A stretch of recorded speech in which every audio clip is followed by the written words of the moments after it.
Welcome to the Slop Farm. Enjoy the video. You start by confirming the basics. Check your Windows build and install Directx runtime so you know what you're dealing with. Next, update the GPU driver using the vendor installer, because outdated drivers often cause DDAR unsupported. They add missing APIs and fixes.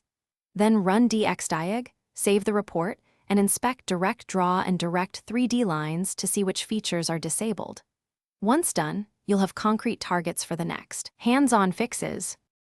Now you apply practical fixes. Right-click the game exe and enable Windows 7 compatibility and run as administrator. This forces legacy behavior that older Directx calls expect. Next, install the Directx end-user runtimes, June 2010, to restore older DLLs without overriding modern components, because DDAR unsupported often stems from missing legacy libraries.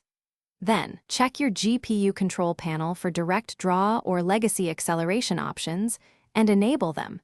This restores expected hardware paths. Finish by launching the game and checking DXdiag to ensure Direct 3D is now enabled.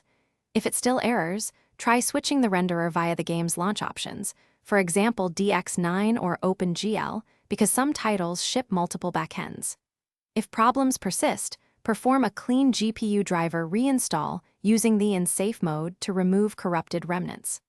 Troubleshooting tip: if you still see DDAR unsupported, revert to the latest vendor legacy driver and